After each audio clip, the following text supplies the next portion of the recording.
Mark Brennan of Fight on State here with Greg Pickel, as usual, for our James Franklin weekly press conference wrap.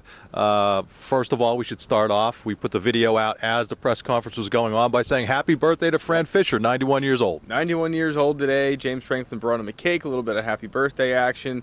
And, you know, he tweeted about it this morning, and that was nice. And then it was another nice gesture here today to just, you know, he mentioned Fran's obviously a legend in the athletic and the State College community as a whole. And obviously everyone, you know, that follows this board and us knows that. So very nice gesture to get things going today, and maybe one of the standout moments of this press conference. Now, don't be getting people to turn off this video that quickly. Fran Fisher, one of the great things about him, Greg, I know we like to have fun on these videos, but this is a guy who's kind of one of the few remaining who has bridged, you know, Paterno, O'Brien to Franklin, really stands for a lot of what Penn State football has been about through the years. So great that he's still here with us, and great that he's celebrating a birthday. And it was very nice, and I think very attentive of James Franklin and his staff to give a little bit of a shout out to Fran Fisher. Penn State, I don't want to say kicks off Big Ten play this week with Northwestern, but it does almost feel as if they're coming out of the non-con. They had to win over Rutgers, obviously, but this kind of has the feel of after this four-game stretch to start the season, now you're getting into the grind of it. And one of the things that kind of stood out to me today from James Franklin, Andrew Nelson also just said the same thing when we listened to him. This team, they understand that they are 4-0, but they have a lot of work to do. They have by no means been perfect. And on one side, I think it's a little bit scary when you're going into the grind of the Big Ten that you haven't really ironed out all your problems. On the other hand, they could get a lot better. I think they realize that. Yeah, you know, I think one of the best things James Franklin said today, and I think he was talking about the defense at the time, was that these guys have come a very long way, but they still have so much room to go to improve, and he called that exciting, and I think it is exciting. You know, you look at this team, obviously there were a lot of question marks just about everywhere but quarterback going into it, and this team is obviously 4-0, obviously has shown a lot of improvement and maybe some strides that most didn't expect at certain positions, linebacker being one of them, and they still have room to go, but they know that, and that's where they want to be. I mean, obviously at 4-0 and you have things to work on, you know, you can be satisfied about both sides of that, and I think that's sort of what James Franklin, like you said, Andrew Nelson both conveyed today, and then Andrew Nelson also talked about the fact that, you know, the offensive line as a whole is very excited about that because, you know, they have, you know, not been great by any stretch of the imagination, yet Penn State's still 4-0 heading into this game with Northwestern. Yeah, not a lot of questions about Northwestern. Penn State a 10-point favorite, which kind of surprised me a little bit. I don't want to foreshadow my prediction here, although people could go watch it at the Nitwit show. But there wasn't a lot of talk about Northwestern. You know, one of the things he talked about was the tempo of the Northwestern offense, how they'll do a lot of things, no huddle.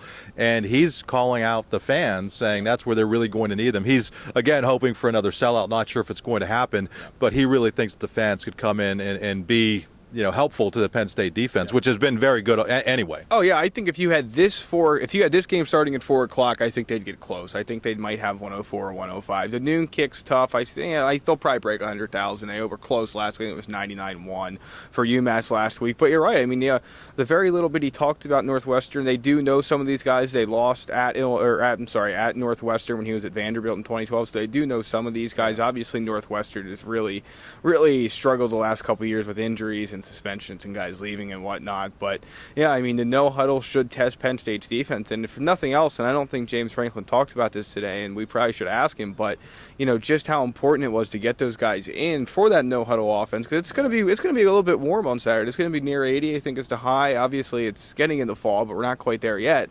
and you know, it's going to be big when these guys have to get on the field that they had that experience last week. I don't think there's any doubt about it. Yeah, let's stick with the defense. I asked James Franklin how important it was not just to play guys in the second half against UMass when that was a blowout, but they played some of the defensive backs, Haley, Campbell, Marcus Allen, I'll get the name right this time, in the first half with the first team. And he said, yeah, that's kind of important to have those guys not only out there in mop-up time, but when the game's kind of on the line so they can get a feel for what they need to do.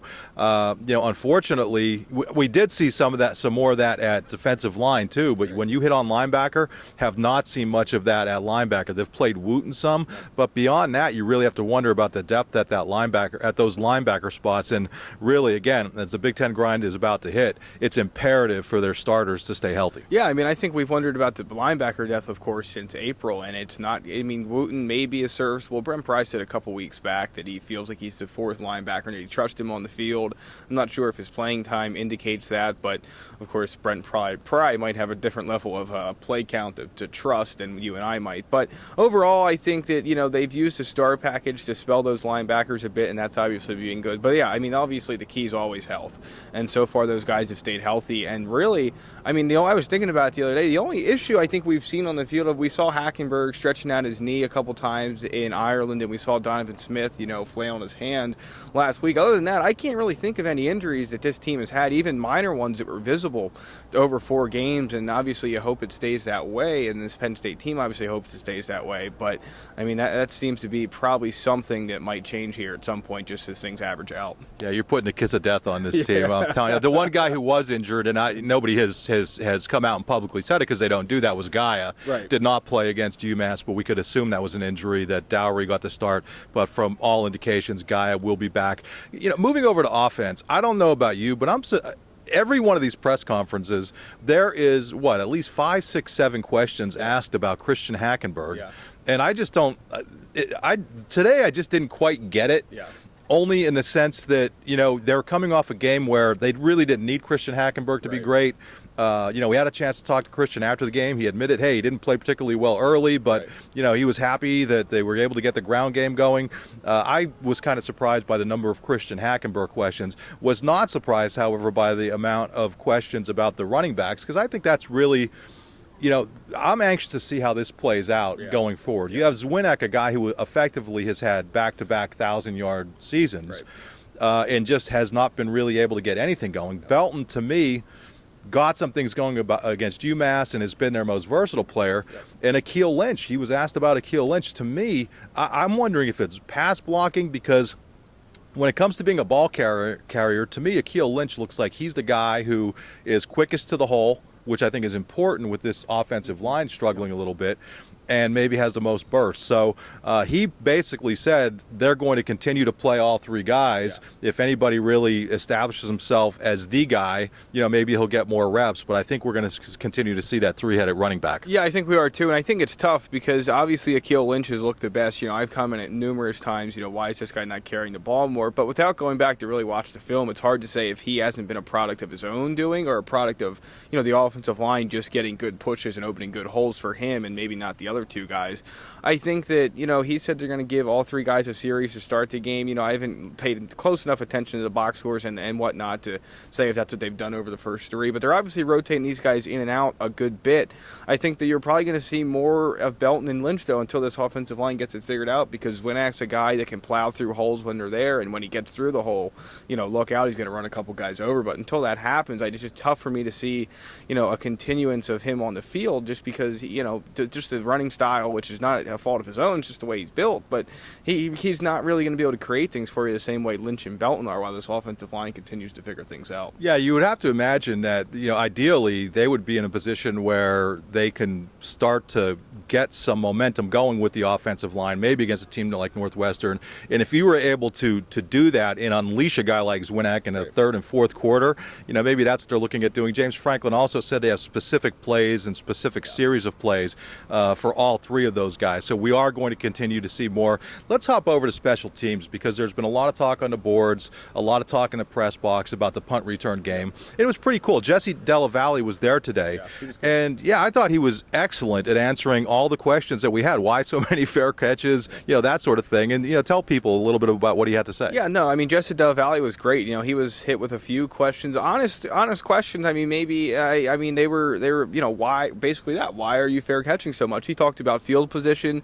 He talked about feeling like that was best for the team instead of trying to run up and get a ball and then perhaps fumble it like the Jets did last night against the Bears, if anybody watched that. I think that's exactly what he was getting at. If you watched that, which hopefully he didn't have to. But But, and he also talked about the change in formation that they employ this year. They had 2 guys back there this year. Now they only have 1 guy. So, there's always going to be a guy free where there was, their guy free last year, but another guy was blocked, and that was usually the first guy that was going to be at him. Well, now he has to worry about that first guy that's not being blocked anymore, and I think that's played into it as well. James Franklin said he's hopeful that, somebody, James or Jesse Del Valle or otherwise, starts getting some more yards on these punt returns. But I think the problem that we've seen now, reading between the lines and listening to James Franklin's, comments over 2 weeks, is that the other guys on this team can't either consistently catch punts or they're not doing it properly fundamentals-wise, and that's why you keep seeing Jesse Del Valle out there to fair catch or, catch one and then maybe get a yard or maybe get killed. And I think that's where we're at right now with this punt game. Yeah, he talked about still having other guys working at doing it in practice, and I agree with you. I mean, you read between the lines, and they just aren't catching it as consistently and doing the fundamental things that they need to do. Jesse Del Valle did say, however, that he would like to try to return the ball more, and that's kind of a goal of his. Those are some of those hidden yards that they're probably leaving out there. Right. With that, I'm not sure. Was there anything else that you thought was noteworthy outside of the birthdays and the offense, defense, special teams? No, I think that pretty much covered it. And, James Franklin continues to focus solely on the opponent this week. He said they won't change anything because of bye week, yeah. Which, I'm sure they probably will, but he's not going to admit to that. Well, he claimed to not even know there was a bye. So. Right. So that's where we're at with that right now. But no, otherwise, I think that's it. This is obviously a team that is going to have to play well to beat Northwestern. The spread's 10, like you said. I think Northwestern can make this a game if a couple things for Penn State don't go the way they think they're going to go. It ought to be a good one. We'll have our predictions Friday.